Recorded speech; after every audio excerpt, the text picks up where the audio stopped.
안녕하십니까. 거꾸로 투자하는 쇼킹 부동산입니다. 오늘 영상 주제는 1주택자 여러분 빨리 결정해야 합니다입니다. 영상 전에 구독과 좋아요 부탁드립니다. 무주택자와 1주택자 갈아타기 중 누가 집 사기 어려울까요? 1주택자가 훨씬 어렵습니다. 솔직히 무주택자는 쉬워요. 그냥 전세 만기 시점에 사면 되거든요. 세입자도 잘 구해지니까 들어올 세입자 확정되고 날짜 맞춰가지고 나가는 날짜 정해지면 그에 맞게 내 집만원 알아보시면 된다는 거죠. 1주택자 갈아타기가 어려운 근본적인 이유는요. 고가 아파트, 많은 사람들이 가고 싶어하는 아파트 양 자체가 적기 때문에 그래요. 반면에 아파트 시장에 들어온 돈은 빠져나가지 않는다 말씀드렸죠. 더 고가 아파트를 향해서 이동을 하게 되는 겁니다. 그래서 상급지로 갈수록 공급은 적고 수요가 많아요. 그럼 이게 어떤 결과가 나온다? 내 아파트는 잘 안 오르고 사고 싶은 아파트는 더 많이 오른다는 거죠. 물론 장기적으로 볼 때는요. 상급지로 이동하는 것이 언제나 결과는 좋았다는 게 제 생각이에요. 뭐 자녀 교육 때문에 학군지로 이사한 사람, 아니면 빠른 출퇴근을 위해서 계속 이동했던 사람, 지나고 보니까 나는 목적 때문에 옮겼는데 집값이 엄청 올라 있더라는 거죠. 하지만 1주택 갈아타기는 현실적으로 걸림돌이 많습니다. 첫 번째가 막대한 비용이에요. 예를 들어 9억 아파트 처분하고 나서 13억 아파트 취득한다는 계획을 세워봤다 볼게요. 자, 취득세 한 4,300만 원 들어갑니다. 복비도 한 700만 원 정도 나와요. 채권 매입 수수료에다가 법무사비, 그리고 근저당 주택담보대출 받는 근저당 설정 과정에서 또 추가 비용 들거든요. 한 3, 400만 원 듭니다. 여기에 준신축이나 구축 아파트를 매수했을 경우에는 수리비도 고려를 해야 돼요. 아, 수리 안 하고 도배장판만 하고 들어가면 안 되나요? 후회하실 거예요. 자, 아파트 사고 나서 내 집 들어가 나서 절대 할 수 없는 게 인테리어 비용입니다. 인테리어 비용 돈 아끼면 나중에 크게 후회해요. 아파트 갈아타는데 1억이 녹아버려요. 근데 계산해봤더니 우리 부부가 맞벌이 하는데 1억 모으려면 3년을 일해야 되거든요. 자, 이거 과연 갈아타는 게 맞아? 이런 생각이 드는 거죠. 또 하나, 갈아타려는 아파트는 거의 전고점 수준까지 올라갔어요. 근데 우리 아파트 8년은 우리 아파트 봤더니 전고점은 10억 5천만 원인데 아직 9억까지밖에 회복을 못했다는 거죠. 야, 근데 아까 갈아타려는데 1억 든다고 말씀드렸지 않았습니까? 전고점 찍은 아파트 여기서 1억 더 올라서 14억이 되어야 본전이 된다는 거죠. 아이들의 반대도 만만치 않아요. 첫째 아이가 하늘이 두 쪽 나도 전학 절대 안 간대요. 둘째 아이가 자기 친한 친구 있는데 얘랑 절대로 떨어질 수 없대요. 이게 아이가 클수록 반대가 심해진다는 거죠. 열심히 갈아타기 알아보던 부부는 결국 현타가 옵니다. 돈은 돈대로 들고요. 애들은 반대해요. 가고 싶은 집은 너무 올랐습니다. 이런 고민하다가요, 포기하는 사람들도 정말 많아요. 그래서 1주택 갈아타기에서 제일 중요한 거는요, 명분이에요. 어떤 명분이죠? 가족보다 중요한 명분은 없죠. 가족이 현재 주거지에 만족을 하냐 못하냐에 따라서 갈아타기를 할지 말지 결정을 하시면 됩니다. 제일 중요한 건 애들 교육이죠. 지금 교육 환경에 만족하지 못하고 어차피 이동하기로 마음먹었으면 하루라도 빨리 이사하는 게 좋다는 겁니다.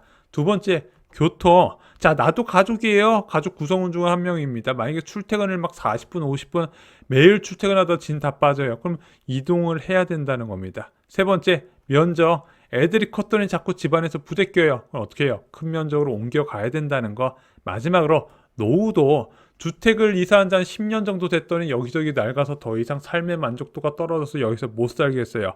옮기고 싶어요. 그럴 때 명분이 생기는 겁니다. 자, 이런 명분이 있다면요, 과감하게 움직이셔야 돼요. 그리고 손익을 너무 따지잖아요.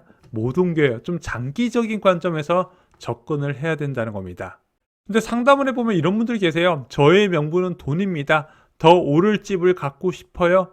물론 더 오를 집, 장기적으로 갔을 때 상급지 아파트가 더 올라갈 가능성은 높다는 거 앞에 사례를 통해서 말씀을 드렸는데, 선택지가 하나 더 있죠. 주택수를 늘리는 방법도 이제 주택 시세 차익을 극대화할 수 있는 방법입니다. 그래서 이런 거는 이제 명분을 기준으로 가시는 거예요. 명분이 없다면 상급지 갈아타기보다 2주택이 더 효과적인 자산을 늘릴 수 있는 방법이 된다는 거죠. 갈아타기는 언제 해야 되나요?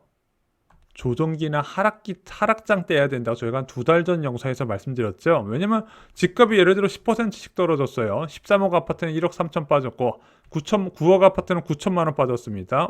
4천만 원 이득이나 갈아탈 때 이렇게 계산을 하는 거예요. 근데 나중에 이걸 상승장 때 하잖아요. 이 13억 아파트는 1억 올라버리고 9억 아파트는 막 2, 3천만 원밖에 안 오르고 이런다니까요. 하락장에서 갈아타는 게 제일 효과적이에요. 조정이 오긴 오나요? 지금 집값 하나도 안 떨어졌던데요. 조정은 보통 겨울부터 시작입니다. 그리고 상급지부터 돼요. 자, 이미 잠실과 올림픽파크 포레온에서 금매가 속속 나오고 있습니다. 특히 올림픽파크 포레온에서 좀 많이 나오더라고요. 이들 지역 금매를 잡기 위해서 14억에서 17억대 아파트의 금매가 나올 거고요. 여기서 금매가 나오면 8억에서 12억 아파트 금매 증가로 연결되면서 수도권 전체적으로 퍼질 겁니다. 그래서 1주택자분들 중에서 갈아탈 계획이 있었다면 저는 결정을 이번 겨울 중에 빨리 하신 것을 추천드려요. 1주택자 갈아타기 주의할 점 3가지만 더 말씀드리겠습니다. 첫 번째, 고가 아파트 금매 자체가 적다는 거 잊으시면 안 돼요. 지금 금매 나오는 거는 자, 어디 상급지 갈아타려고 이제 선계약한 사람들 급하게 내놓는 케이스거든요. 그런 게 생각보다 많지는 않다는 겁니다. 그래서 금매 정보를 듣다가 금매가 좀 빠진다는 소식이 들리면요. 나도 결정을 빨리 하셔야 돼요. 두 번째, 선계약은 절대 금물입니다. 아무리 좋은 금매가 나와도 내 집 팔리기 전에 움직이시면 안 돼요. 지옥 보기 싫으시면 동시 계약이 원칙입니다. 세 번째, 욕심을 버려야 돼요. 내 것 비싸게 팔고 싸게 사는 거 불가능한 거 다 아시죠? 수도권 아파트 시장은 생태계처럼 밀접하게 다 연관이 되어 있습니다. 내 거 싸게 팔아야 내가 갈아타고 싶은 아파트도 싸게 살 수가 있는 겁니다. 그것이 상승장이 되면 집값이 오르는 흐름이 될 때는 잘했다는 생각이 들 거예요. 오늘 준비한 소식은 여기까지입니다. 저희가 어제 멤버십 영상에서 일반 영상에서 다룰 수 없는 내용을 다뤘어요. 내년에 부동산 시장에서 좀 큰 변화가 일어나거든요. 지금 무주택자, 유주택자가 어떤 움직임을 가져야 되는지 정리를 드렸고요.